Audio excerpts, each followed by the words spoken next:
تمام تعریف اللہ کے لیے ہے جو بادشاہت کا مالک ہے۔ وہ جسے چاہتا ہے بادشاہت دیتا ہے اور جس سے چاہتا ہے بادشاہت چھین لیتا ہے۔ وہ جسے چاہتا ہے عزت دیتا ہے اور جسے چاہتا ہے ذلت۔ اسی کے ہاتھ میں بھلائی ہے۔ بے شک وہ ہر چیز پر قادر ہے۔ وہ رات کو دن میں اور دن کو رات میں داخل کرتا ہے۔ وہ زندہ کو مردہ سے نکالتا ہے اور مردہ کو زندہ سے، اور جسے چاہتا ہے بلا حساب رزق دیتا ہے۔ ایک اللہ کے سوا کوئی معبود نہیں۔ دنیا و آخرت میں اسی کے لیے حمد ہے، اسی کا فیصلہ ہے اور اسی کی طرف آپ سب لوٹائے جاؤ گے۔ میں گواہی دیتا ہوں کہ ایک اللہ کے سوا کوئی معبود برحق نہیں، اس کا کوئی شریک نہیں، اور میں گواہی دیتا ہوں کہ محمد اللہ کے بندہ، رسول اور دوست ہیں اور اس کی مخلوقات میں چنیدہ ہیں۔ آپ نے اپنے رب کا پیغام پہنچا دیا اور اپنی امت پر حجت قائم کر دی۔ آپ نے کوئی خیر نہیں چھوڑا مگر امت کو اس کی رہنمائی کی، اور کوئی شر نہیں چھوڑا مگر امت کو اس سے ڈرایا۔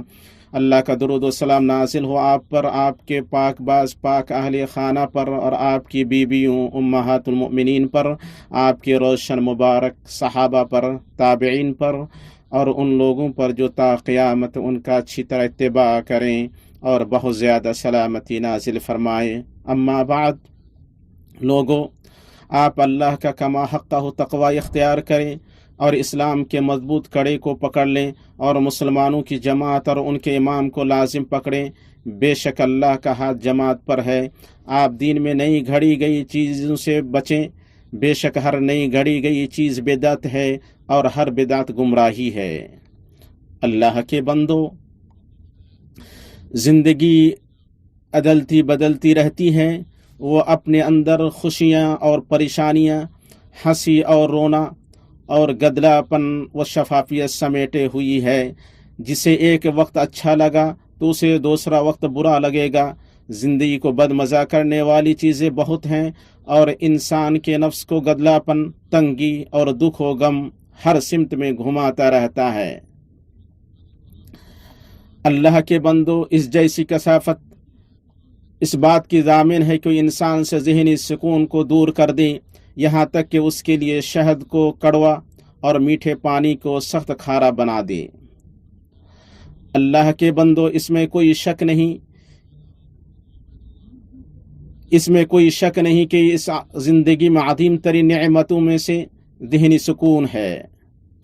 جس نے اسے اپنی زندگی میں چکھ لیا وہ گویا ہر چیز کا مالک ہو گیا، اور جس نے اسے اپنی زندگی میں کھو دیا وہ گویا کسی چیز کا مالک نہیں ہوا۔ اور کسی کو یہ سمجھنا نہیں چاہیے کہ ذہنی سکون کا مطلب کام چھوڑنا یا آرام پسندی اور سستی ہے۔ ہرگز نہیں، بلکہ یہ پورا سکون دلی اور جسمانی عمل سے پیدا ہوتا ہے، اور کوئی عجب نہیں جب یہ کہا جائے کہ کام ذہنی سکون کے تقاضوں میں سے ہے۔ مسلمانوں، عربی لفظ بال کا مفہوم حال اور شان ہے۔ کہا جاتا ہے فلان رخی البال و ناعم البال، یعنی فلاں خوشحال ہے اور پرسکون نفس و دل ہے۔ وہ اپنی اضافت کے اعتبار سے بدلتا رہتا ہے، جیسے حالت کی پژمردگی، حالت کی مصروفیت اور حالت کا بگاڑ، اور ہر عقل مند کو مقصود ہے حالت کا وہ سکون جو درستی اور شفافیت سے عبارت ہے۔ اللہ تعالی فرماتا ہے، جن لوگوں نے کفر کیا اور اللہ کی راہ سے روکا، اللہ نے ان کے اعمال برباد کر دیے، اور جو لوگ ایمان لائے اور اچھے کام کیے اور اس چیز پر بھی ایمان لائے جو محمد پر اتاری گئی ہے اور دراصل ان کے رب کی طرف سے سچا دین بھی ہوئی ہے، اللہ نے ان کے گناہ دور کر دیے اور ان کے حال کی اصلاح کر دی۔ اہل نظر و دانش سب اچھی طرح جانتے ہیں کہ ذہنی سکون انسان کا مطلوب مقصود ہے، جسے ایسے دلی سکون کی ضرورت ہے جہاں شور نہ ہو، اور ایسی روحانی شفافیت کی ضرورت ہے جس میں گدلا پن کی آمیزش نہ ہو۔ اس میں پرکشش اسباب اختیار کیے جاتے ہیں اور رکاوٹ بننے والے اسباب ختم کیے جاتے ہیں۔ نفسیاتی تناؤ، بے چینی، کشیدگی، ڈر اور مثبت خیالوں پر منفی خیالوں کو غالب کرنا، یہ سب ایسے عوامل ہیں جو گرچہ ذہنی سکون کو بالکل ختم نہ کریں، ذہنی سکون کے منافی ضرور ہیں۔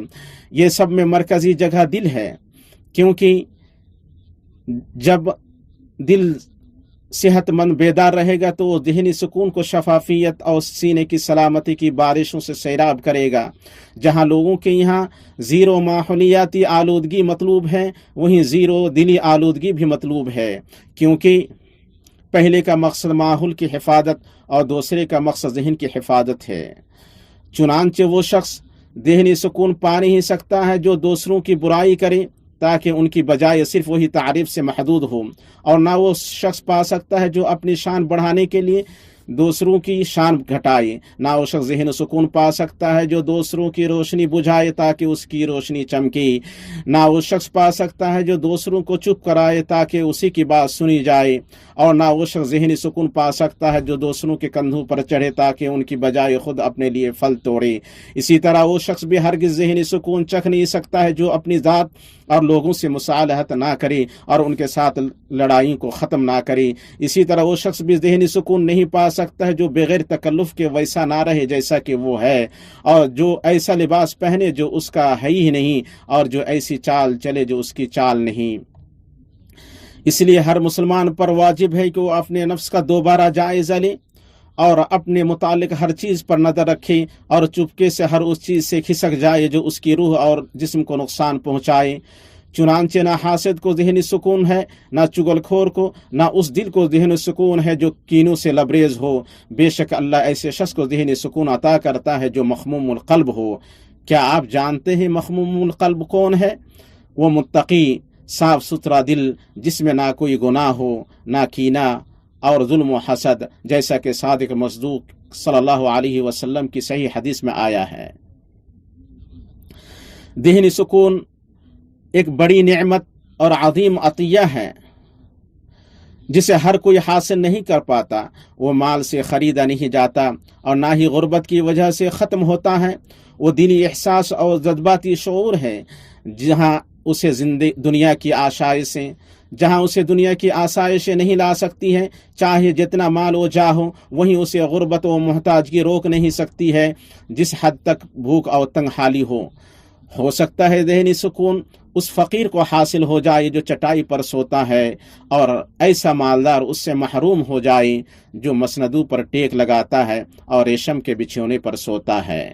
اللہ کے بندو، یہ جذباتی احساسی و ذہنی سکون ہے جو اس پختہ پل ہی سے حاصل ہوتا ہے جسے انسان خود غرضی، کینہ اور حسد کے سمندر کے اوپر بناتا ہے تاکہ اس پر وہ عزت نفس، دل کی سلامتی اور سینے کی کشادگی کے ساتھ اپنی دنیا سے اپنی آخرت کے لیے منتقل ہو۔ اسے آپ دیکھیں گے کہ جو ہی رات نے اپنے پردے گرا دیے وہ اپنے بچھونے پر دراز ہو گیا، اپنی آنکھیں بند کر لی اور گہری نیند میں کھراٹے لینے لگا۔ نہ کوئی فکر اس کے لیے رکاوٹ بنتی ہے اور نہ بے خوابی اس کی نیند کو بدمزہ کرتی ہے۔ ذہنی سکون کے حصول کا سب سے مختصر طریقہ یہ ہے کہ انسان یہ جان لے کہ زندگی جتنی بھی دراز ہو جائے وہ چھوٹی اور مختصر ہے۔ انسان کے متعلق اللہ تعالیٰ کے فرمان کی 3 چھوٹی آیت میں سمیٹ دی گئی ہے۔ اللہ نے فرمایا اسے ایک نطفہ سے پیدا کیا، پھر اندازہ پر رکھا اس کو، پھر اس کے لیے راستہ آسان کیا، پھر اسے موت دی اور پھر قبر میں دفن کیا۔ ہاں اللہ کے بندو، زندگی کو اس سے زیادہ اور اس سے مختصر تصویر کشی کی ضرورت نہیں تاکہ انسان یہ جان جائے کہ امور اللہ کے ہاتھ میں ہیں۔ اللہ نے جو چاہا وہ ہوا اور جو نہیں چاہا نہیں ہوا۔ جو اس کا ہے اسے مل کر رہے گا اگرچہ تمام لوگ انکار کریں، اور جو اس کا نہیں اسے ہرگز نہیں ملنے والا ہے گرچہ وہ قارون کے خزانوں کا مالک ہو۔ جو گزر گیا وہ ہاتھ سے نکل گیا، اس کے پاس ہرگز واپس نہیں آئے گا۔ مستقبل نامعلوم ہے جسے اللہ کے سوا کوئی نہیں جانتا۔ انسان کے لیے اس کی وہ گھڑی ہے جس میں وہ جی رہا ہے۔ اس لیے عارفین نے انسان کے ذہنی سکون کے لیے 3 چیزوں سے استدلال کیا ہے۔ جو حاصل نہیں کیا اس میں اچھا توکل، جو حاصل کیا ہے اس میں بہتر رضامندی، اور جو فوت ہو گیا ہے اس پر اچھا صبر۔ بے شک انسان اس سوچ کے ساتھ اور ہر وقت اسے ساتھ رکھ کر ذہنی سکون کا لبادہ اوڑھے گا اور دل کے سکون اور بے لوث زندگی کی چادر لپیٹے گا تاکہ آدمی اپنے لیے ذہنی سکون کو ہمیشہ برقرار رکھ سکے۔ اس لیے ضروری ہے کہ وہ 4 امور کو ذہن میں رکھے۔ پہلا یہ کہ موت سے اس کو نجات نہیں، بلکہ موت اس سے آ کر رہے گی چاہے اس سے بھاگتا پھرے، کیونکہ موت اس کی نگرانی اس کے سامنے سے کرتی ہے، اس کے پیچھے سے نہیں۔ آپ کہہ دیں جس موت سے تم بھاگتے پھرتے ہو یقیناً تمہیں آئے گی۔ نیز اپنے ذہن میں علی رضی اللہ تعالی عنہ کا یہ قول رکھے، میں کس دن موت سے بھاگ سکتا ہوں؟ کیا اس دن جو مقدر نہیں ہے یا اس دن جو مقدر ہے؟ جو دن مقدر نہیں ہے اس سے میں ڈرتا نہیں ہوں، اور جو مقدر ہے اس سے چوکنا رہنے والا بچ نہیں سکتا۔ دوسرا یہ ہے کہ دنیا میں ہمیشہ سکون نہیں مل سکتا، اور یہ کہ حالات بدلتے رہتے ہیں۔ اگر انہوں نے کسی ہنستے انسان کو خوش کیا ہے تو وہیں کسی دوسرے روتے انسان کو مغموم کیا ہے۔ تیسرے یہ کہ لوگوں سے ہمیشہ سلامتی نہیں مل سکتی ہے، وہ چاہے ان سے جتنا بچے اور ان سے تنہائی اختیار کریں، ان سے محفوظ رہنا سرخ کبریت سے زیادہ کامیاب ہے۔ اور پہلے کہا گیا ہے کہ اگر چغل خور کا گھر یمامہ میں ہو اور میرا گھر حضر موت کے آخری سرے میں، تو بھی وہ مجھ تک پہنچ جائے گا۔ اور وعدے غلطی میں سے بہت سے لوگوں کا یہ سوچنا ہے کہ ذہنی سکون الگ تھلگ رہنے سے حاصل ہوتا ہے، گھل مل کر رہنے سے نہیں، آرام میں ملتا ہے، مشقت میں نہیں۔ جبکہ حسن حدیث میں ہے وہ مومن جو لوگوں کے ساتھ گھل مل کر رہتا ہے اور ان کی اذیت پر صبر کرتا ہے، اس مومن سے بہتر ہے جو لوگوں کے ساتھ گھل مل کر نہیں رہتا ہے اور ان کی اذیت پر صبر نہیں کرتا ہے۔ چوتھا یہ کہ اس شخص کو ذہنی سکون نہیں جس کے پاس رضامندی نہیں، کیونکہ اللہ اور اس کے تقدیر پر رضامندی ہی ذہنی سکون کی بنیاد ہے۔ عبداللہ بن مسعود رضی اللہ تعالی عنہ نے فرمایا، اللہ نے اپنے عدل و انصاف سے یقین اور رضامندی میں سکون اور خوشی رکھی ہے، اور شک و ناراضگی میں فکر و غم رکھا ہے۔ مکحول نے روایت کیا ہے کہ ابن عمر رضی اللہ تعالی عنہ کہا کرتے تھے، بندہ اللہ سے خیر طلب کرتا ہے اور اللہ اس کے لیے کچھ پسند فرماتا ہے، اور وہ اپنے رب پر ناراض ہو جاتا ہے، مگر جب وہ انجام پر غور کرتا ہے تو پاتا ہے کہ اس کے لیے بہتر ہی چنا گیا ہے۔ حسن بصری رحمہ اللہ سے پوچھا گیا، اس مخلوق کو پریشانی کہاں سے آتی ہے؟ انہوں نے کہا اللہ تعالیٰ سے کم رضامند ہونے سے۔ پھر ان سے پوچھا گیا اللہ سے کم رضامندگی کہاں سے آتی ہے؟ انہوں نے کہا اللہ کے بارے میں ناقص معرفت سے۔ اور ان سب میں جامع قول وہ ہے جسے اس ہستی نے فرمایا جسے جوامع الکلم دیے گئی اور ذات بولنے والوں میں سب سے فصیح ہے۔ آپ صلی اللہ علیہ وسلم نے فرمایا، اس شخص نے ایمان کی چاشنی پالی جو اللہ سے بطور رب، اسلام سے بطور دین اور محمد صلی اللہ علیہ وسلم سے بطور رسول راضی ہوا۔ اسے امام مسلم نے روایت کیا ہے۔ اللہ میرے لیے اور آپ کے لیے قرآن و سنت میں برکت دے اور مجھے آپ کو ان کی آیت اور حکمت سے فائدہ پہنچائے۔ میں وہ کہہ رہا ہوں جو آپ سن رہے ہیں، اور میں اللہ سے اپنے لیے اور آپ کے لیے اور باقی تمام مسلمان مرد عورتوں کے لیے ہر گناہ و خطا کی مغفرت طلب کرتا ہوں۔ آپ اس سے مغفرت طلب کریں اور اس کی بارگاہ میں توبہ کریں، بے شک میرا رب بڑا بخشنے والا مہربان ہے۔